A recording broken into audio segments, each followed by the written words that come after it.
श्री गणेशाय नमः। अधिक मास महात्म 27वां अध्याय आरंभ करते हैं। श्री नारायण कहने लगे कि वाल्मीकि ऋषि इस प्रकार राजा दृढ़धन्वा को उद्यापन विधि बताकर कहने लगे, हे राजन, तेरा कल्याण हो।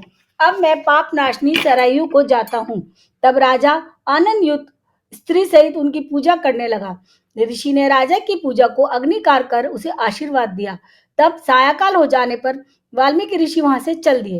राजा भी सीमा तक उनको पहुंचाकर अपने घर आया और अपनी रानी गुण सुंदरी से कहने लगा, हे सुंदरी, गंधर्व नगर के समान इस संसार में मनुष्य को क्या सुख है। नश्वान शरीर को जोड़कर ध्रुव को प्राप्त करने के लिए, श्री पुरुषोत्तम का स्मरण करने के लिए मैं वन को जाता हूँ। तब वह प्रतिव्रता ऐसे वचन सुनकर अत्यंत नम्रता से हाथ जोड़कर कहने लगी, हे पतिदेव, मैं भी आपके साथ चलूंगी।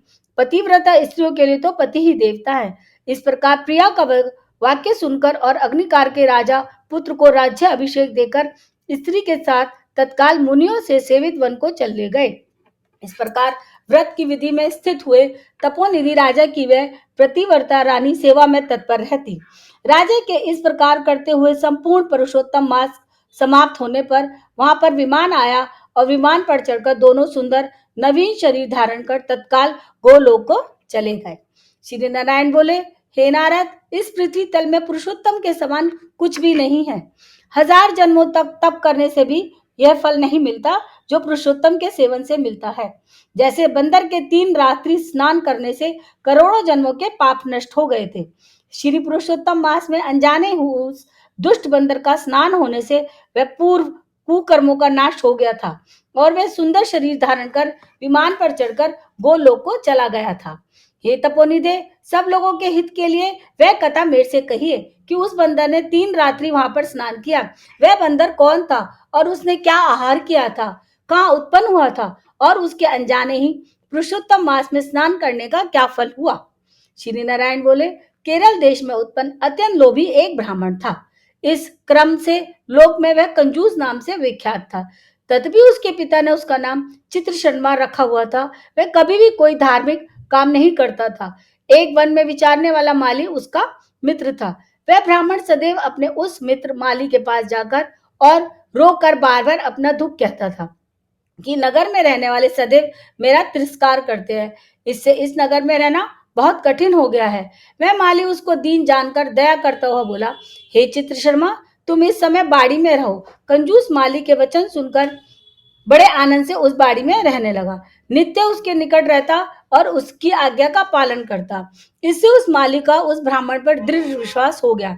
तब उस माली ने अत्यंत विश्वास से उस बाड़ी का उसको अधिपति बना दिया और सब प्रकार से बाड़ी की चिंता छोड़ वह स्वयं ने राजा मंदिर में नौकरी कर ली। इधर लोभ से अत्यंत दुर्बल वह कंजूस बेचने से बचे हुए फल को बड़े आनंद से खाता। उस वाणी से उत्पन्न हुए द्रव्य को निर्भय होकर आप ही ग्रहण कर लेता और जब बाड़ी का मालिक पूछता तो असत्य बोलकर बहाना करता। इस प्रकार बुढ़ापे से गलित शरीर वाला वह दुर्बुद्धि कंजूसी 87 वर्ष का हो गया। तत्पश्चात वह मूढ़ बुद्धि वाला कंजूस मृत्यु को प्राप्त हो गया। उसको जलाने के लिए काठ भी नहीं मिली। वेदों के जानने वाले विद्वान कहते हैं कि बिना फल भोगे पाप नष्ट नहीं होते हैं। मरने के पश्चात यमदूत के मुद नगरों को मार से हा हा कर करता हुआ आदि भयंकर यम मार्ग को चला गया। विलाप करते हुए उस ब्राह्मण को यमराज के दूत यमराज के निकट लेकर गए। चित्रगुप्त उसको देखकर उसके शुभ अशुभ कर्मों को देखकर अपने स्वामी धर्मराज से कहने लगा, यह कंजूस ब्राह्मण अधर्मी है। इस दुर्बुद्धि वाले धन के लोभी का कुछ भी अच्छा काम नहीं किया है। यह बाड़ी में रहता हुआ बड़े पाप कर्म करता रहा।